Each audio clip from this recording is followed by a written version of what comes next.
Hello everybody, it's Buffalo66. I'm back with another video for you. You may know me from my Twitter page, Buffalo Hold'em, and we also post these videos on ocelotsports.com. And this video series has its own dedicated playlist on YouTube, so you can check that out.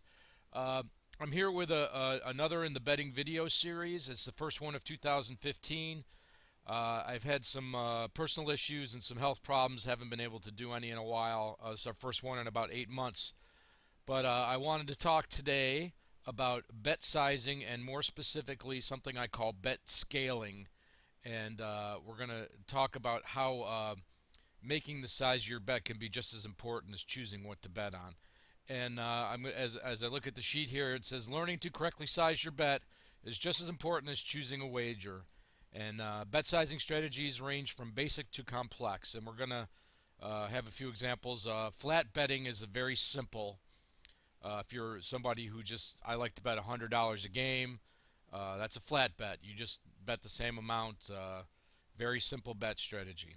And we've talked during football season about Kelly criterion betting, and that's a complex betting strategy. And the bet size is determined by a quantifiable edge found in each individual wager. Each wager that has expected value. Some have more expected value than others, and you want to size your bet appropriately according to the mathematical formula. But what I want to concentrate on today is what I consider an intermediate bet strategy, and that's bet scaling. And it's designed to help aggressive bankroll growth without complicated math formulas. And it's somewhere in between flat betting and Kelly betting, and I've been using it with a good success this basketball season, so I wanted to share it with you today.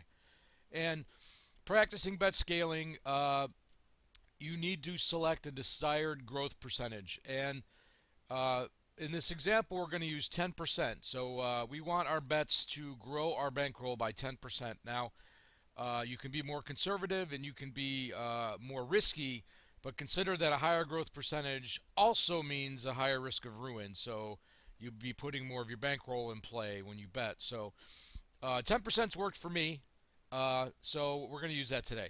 Wager amount, you also need to know the wager amount that will produce the desired growth.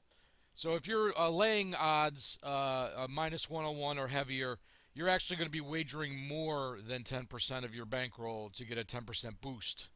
So if I'm minus 110, I'm wagering $11 to win $10. But that, if my bankroll was $100, that would increase the bankroll 10%. And if you think about it for a minute, some people might say, isn't this just reducing your bankroll to 10 units to grow at 10%? And no, not at all.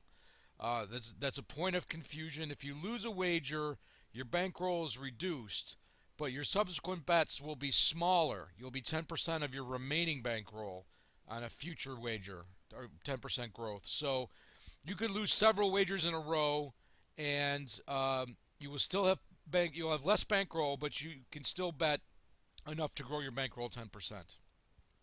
So I've got 3 examples I'm going to show you today. And example 1, starting bankroll is $500, desired growth is 10%. So we decided we want to wager on the Bears minus 3 at even money plus 100 odds. So 10% of my $500 is $50, so the bet size is bet $50 to win $50 because we're trying to grow our bankroll 10%, so we want to grow at $50. If the wager wins, bankroll is up to $550. If the wager loses, bankroll has shrunk to $450. Example number 2, same starting point, $500. Wager is Kentucky plus 7 at minus 110. So the bet size is $55 to win $50 because we want to grow the bankroll 10%. So again, if the wager wins, $550. If the wager loses, the bankroll has shrunk to $445. And I have one more example for you. It's multiple wagers. So the bankroll is $500, same starting point, growth rate 10%. Wager number 1 is even money. Betting $50 to win $50. The remaining bankroll is $450. So the second wager is at minus 110. So we want to grow the bankroll $45 because that's 10% of our remaining bankroll. So we wager $49.50 to win $45. Always use your bet scaling with available bankroll. This will help keep too much of your bankroll from getting in play at once. And that's it for today. We'll see you with another video soon. Take care. Enjoy.